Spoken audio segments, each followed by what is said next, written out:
السلام عليكم، أنا آية هويدي، دي خاطرة صغنونة. كنت عاوزة أتكلم في حاجة بصراحة بتلفت انتباهي جدًا أو من أكتر الحاجات اللي بتلفت انتباهي في سورة يوسف، يعني من بداية الآية بتاعة قال لا تثريب عليكم اليوم، حاجة كده يعني فيها عفو مش طبيعي. لو إحنا مثلًا قعدنا نفكر في حياتنا اليومية أو قعدنا نفكر حتى في المحيط بتاعنا عشان نبقى واقعيين بقى بلاش جو المسلسلات والناس اللي هي بتبقى بيعملوا مقالب في اخواتهم وبيوصلوا لحاجات كده خرافية، يعني ربنا يا رب يعافينا ويعفي مجتمعاتنا من الحاجات دي. مهما احنا وصلنا في محيط دايرتنا او سواء على الأسرة طلعنا شوية على العيلة أهالينا مع بعضهم أو مع بعض اخواتهم، يعني للجيران لأي معارف أو أي قصص احنا عرفناها، مثلا سواء في اخوات بياخدوا حق بعض أو في اخوات بيظلموا بعض في حاجة معينة أو بيبقوا كويسين مع بعض، بس احنا جايين دلوقتي نتكلم في اللي بيظلموا بعض يعني أو بيتسببوا لبعض بأذى بشكل معين. مهما وصل الأذى أيا كان المشاكل اللي بيوصلوا لها عمرها ما هتوصل للمشاكل أو للمصيبة أو للظلم اللي وقع من أخوات سيدنا يوسف على سيدنا يوسف نفسه. عمرها ما هتوصل إن هما يتفقوا كلهم عشان يقتلوه، حتى لو كان حاجة زي كده حصلت، فدي من الحالات النادرة جدا اللي احنا ممكن نقابلها في المجتمع بتاعنا، أو يعني ربنا يعافينا برضو في مجتمعات ممكن يكون فيها الموضوع ده، بس برضو بنسبته إلى حد ما يعني خفيفة مقارنة بالمشاكل العادية، يعني أكل الحقوق بقى ومشاكل الميراث، قطيعة الرحم والخناقات والخلافات والجو ده كله مهما وصل عمره ما هيوصل زي ما احنا قلنا في ان هم يكيدوا زي ما اخوات سيدنا يوسف كادوا له كيدا ورموه في غيابة الجب. يعني هم كانوا عايزين يموتوه، يعني فهم اختاروا بقى ايه موتة قدر ربنا ان هو ما يموتش فيها، وبعد كده ربنا يخلق له مسيرة او مسار تاني يعني في حياته. باجي عند النقطة بتاعت اول لما هم عرفوا ان هو ده سيدنا يوسف، رد بقى سيدنا يوسف بجد الشخصية بتاعته كوم، والنقطة دي لوحدها باحس إن هي كوم تاني حرفيًا. فكرة إن هو يبقى الملك أو العزيز بتاع مصر وعنده حُكم، يعني هو قوي وعنده ناس تحت إيديه يقدر. أول لمّا شاف إخواته أصلًا ودخلوا عليه وهو عارفهم، أول حاجة كان ممكن يقول له: "يا ابني لِم لي العيال دي." ممكن يعذّبهم حتى من غير ما يقول لهم إن هو يوسف أو يبدأ ياخد حقّه منهم. طيب حتى بعد ما أخد أخوه كان ممكن برضه يعني يزاولهم شوية، يبهدلهم شوية، وبعد كده لمّا يقول لهم أنا يوسف فتعالوا برضه أمّا أحاكمكم أو تعالوا بقى لمّا آخُد حقّي منّكم، رغم إن هو عنده المقدرة وعنده القوة اللي تخلّيه أو تساعده إن هو يعمل كده. أول حاجة لمّا قال لا تثريب عليكم اليوم. لا تثريب معناها لا عتاب ولا لوم عليكم من النهارده، أنا ولا هالومكم ولا هاعاتبكم ولا مش هاحاسبكم على أي حاجة حصلت منكم في الماضي في حقي. وقال بقى أنتم رميتوني وعملتوني وعملتوا فيّا كذا، كذا، كذا، حتى هو ما لَمّش، يعني هو ما لامهمش في البداية وبعد كده قال لهم خلاص بقى أنا هاسامحكم، لأ، هو حتى ما عملش الحتّة بتاعة العتاب دي ولا اللوم دي، ورجع قال فلمّا قالوا له إنك لأنت يوسف، قال أنا يوسف وهذا أخي قد مَنَّ الله علينا، فرجع ادّى لهم درس في نقطة برضه بسيطة أوي، إنه من يتقي ويصبر فإن الله لا يضيع أجر المحسنين. لفت انتباههم لإن هم يبقى عندهم تقوى يتقوا الله ويخلّوا ربنا دايمًا في نظيرهم، وفي نفس الوقت يصبر، يعني بعد ما يمُر أي حد فينا الmessage دي لينا وليهم، إن لمّا حد فينا يمُر بابتلاء معيّن يتقي الله في الابتلاء اللي هو فيه، يعني ما يفتريش ولا يظلم في الابتلاء اللي هو محطوط فيه، وفي نفس الوقت يصبر على الابتلاء ده، فإن الله لا يضيع أجر المحسنين. ربنا مش هيضيّع أجرك ولا ثوابك ولا الظلم حتى اللي وقع عليك من إخواتك ده، ربنا مش هيضيّع الكلام ده، إن الله لا يضيع أجر المحسنين. هم وقتها عرفوا لقد آثرك الله علينا، عرفوا إن هم فعلًا اللي كانوا مخبيينه أو اللي كانوا بيكابروا عليه إن هو كان مثلًا من أحسن حد فيهم، أو إن هو الشخصية اللي كانت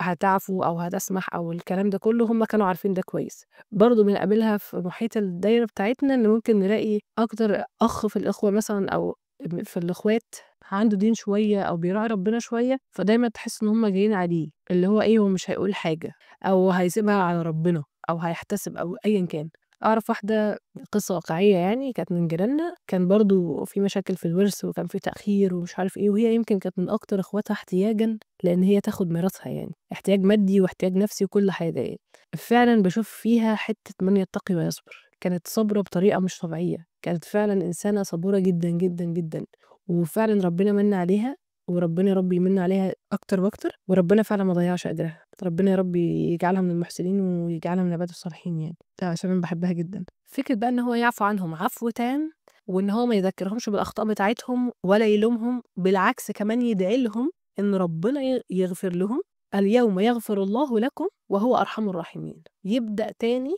يقول لهم ربنا هيغفر لكم ويطمنهم ويلفت انتباههم لأن ربنا أرحم الراحمين، ربنا هيرحمهم وهيغفر ليهم حتى بعد كل اللي هم عملوه فيه ده، ورغم إن هو نبي يعني برضه إن الواحد يأذي نبي فأكيد جزاؤه حاجة مش كويسة، لأ، فهو لفت انتباههم لأن ربنا أرحم الراحمين. باجي بقى عند الحتة دي واحس إن إحنا في حياتنا بنبقى مثلًا واقفين عند نقطة إيه، ده فلان عمي أو خالي أو أيًا كان ظلم مامتي أو بابايا في الحتة الفلانية، أو أخد حقه في الحتة الفلانية، بنبقى إحنا نفسنا أصلًا مش قادرين نسامحهم، وبرضه بيبقى على حسب أهالينا نفسها شايفة الوضع إزاي. في أهالي بتبقى شايفة الموضوع حاجة كبيرة وبتضخّم فيه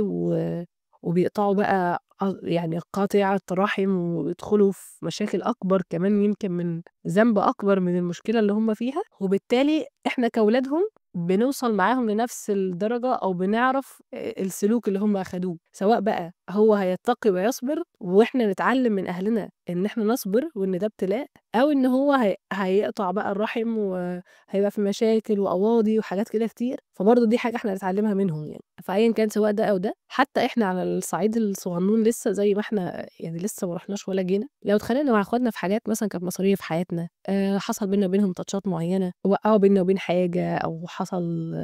بيننا وبينهم أيًا كان الtouch أو أيًا كان الموقف المحرج اللي هم حطّونا فيه، ممكن وده بقى الحاجات البسيطة اللي بتحصل بيننا يعني على الصعيد البسيط يعني بعيدًا بقى عن أهالينا، مشاكل صغيّرة أوي بيننا وبين إخواتنا، ممكن تبقى على لبس، ممكن تبقى على حاجات مادية بسيطة، موقف فيه إحراج، حد ضرب التاني، مثلًا ما شُفناش دعم في موقف مثلًا معيّن كنا محتاجين فيه دعم بينهم كبير، أيًا كان، بنبقى حاسين إن إحنا مش عندنا ضغينة بس حاسين إن إحنا مش قادرين نسامح، حاسين إن إحنا فاكرين الموقف الوحش ده ومش قادرين فعلًا ننساه، حاسين الموقف معلّم فينا وبجد صعب ومش عارفين نخلص منه أو نتخلّص منه ونشيله من جوانا ونسامح وما عُدناش نعاتب. إحنا ممكن نكون ما نعاتبش ونرجع تاني كويسين، بس still بيبقى لسه في حتّة إيه صغيّرة أوي كده مزعّلانا من ناحية الموقف الفلاني اللي أنا مش قادرة أنساه لأخويا أو لأختي أو لمش عارف مين. فقصة سيدنا يوسف أو الlevel اللي كان سيدنا يوسف فيه، عمرنا ما هنوصل لحتّة إن إخواتنا هيكونوا بيتمنّوا لنا الموت ودبّروا لنا كمان إن إحنا نموت. فأنا باتكلّم بقى في level إيه بسيط أوي، خناقات أو تاتشات بسيطة يعني. حتى لو كانت نفسيًا مش بسيطة، بس عمرها ما هتوصل لإن هُم كانوا عايزين يموتونا. level بقى سيدنا يوسف في التسامح يعلّمنا بجد إن إحنا من يتقي ويصبر إحنا هناخد حقنا بجد تالت ومتلت، هناخد أجرنا من ربنا كامل مكمّل وبزيادة، نتعلّم إن إحنا نسامح ونشيل الحاجات الكلاكيع اللي جوانا من ناحيتهم دي، ونتعلّم فعلًا العفو بتاع لا تثريب. اللي هو أنا ولا هاعاتب ولا هاعمل حاجة وفعلًا، فعلًا هامسح وهاغفر من جوايا وهانسى. المبدأ برضه اللي سيدنا يوسف اتكلّم فيه وبيعجبني جدًا، جدًا، جدًا، لفتة محترمة وجميلة الآية بتاعة بعد أن نزغ الشيطان بيني وبين إخوتي. دايمًا، دايمًا إحنا عدونا اللدود اللي ما فيش غيره، والله ما في غيره هو الشيطان. هو فعلًا اللي بينزغ بيننا وبين كل حاجة، بيننا وبين أزواجنا وبيننا وبين ولادنا وبيننا وبين أهالينا، أبونا وأمنا وبيننا وبين إخواتنا، مهمًا كان وصل بأي حد من الأطراف اللي عايشة معانا في حياتنا مشاكل، لازم نحط مبدأ بعد أن نزغ الشيطان.